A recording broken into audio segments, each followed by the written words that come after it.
Ab'ekika ky'Emmamba Namakakama bakulemberwamu Katikkiro waabwe Yinginiya Gerald Kyobe leero banjulidde Katikkiro wa Buganda Charles Peter Mayiga Gabunga omuggya mu lulimi olw'ennono amanyiddwa nga Gabunga omubbulukuse. Nga amannya ge ye Ziikwa Muliro.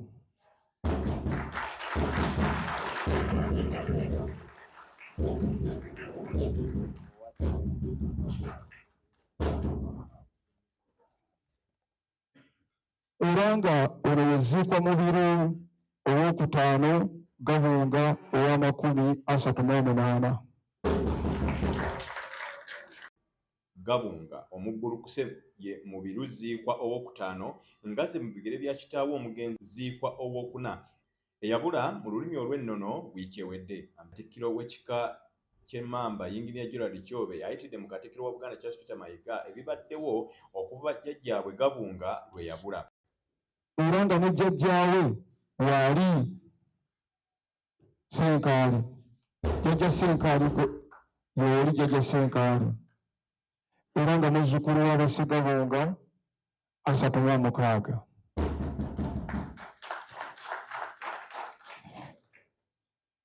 Era nga mutabani w'omuvuzi ddala Ziikwa Mubiru abadde Gabunga.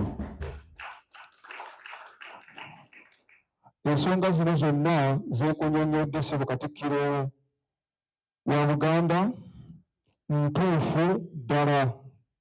Kyova olaba abantu bano bazze okubeerawo ng'abajulizi kakasa. Ssebo weebale nnyo, weebalire ddala. Ab'Emmamba mwenna namwe mbalamusizzaako kw'ossa n'Obuganda bonna awamu. Amannya nze Ziikwa Mubiru era nga nsanyuse nnyo okubeera wamu nammwe. Ssaabasajja Kabaka wangale. Ye Katikkiro Charles Peter Mayiga akulisizza ab'Emmamba bano okufuna jjajja omuggya kyokka n'akubiriza ab'amasiga n'emituba mu kika kino okunyweza ennyo ekika nga bakwatizaako Gabunga ono omuvubuka. Twalinamu kajjiribwa akatonotono akaali keetaaga okutaggulula, naye olw'okuba kaataggululwa nga tulina ne Gabunga omubbulukuse, kati nkyogera nsagambiza ndi nsanyusa okubalaba.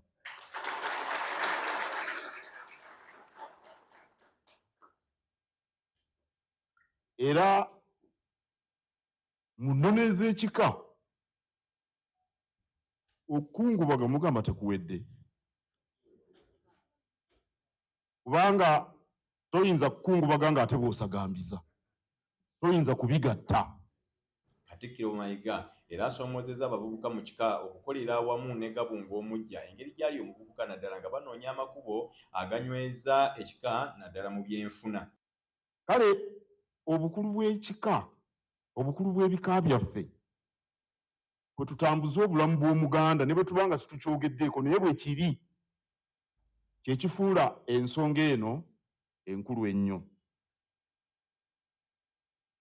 Era bwe twogera ku bukulu bw'ekika oba obw'ebika, twagala obukulu obwo enkizo eyo erabikire ku butaka ye kiba kitandikira. Ekika tekisobola kufuna maanyi okuggyako ku butaka nga waliyo amaanyi. Simanyi nteekateeka b'Emmamba gye mulina okulamaga tugambe buli mwaka. Ku Kasolya ne mu Masiga nagendako enkajja era nentongoza n'enteekateeka ze natongoza enkajja. Sinnaba kumanya bulungi we zituuse, nja kusaba Oweekitiibwa ono Minisita y'anambuulira.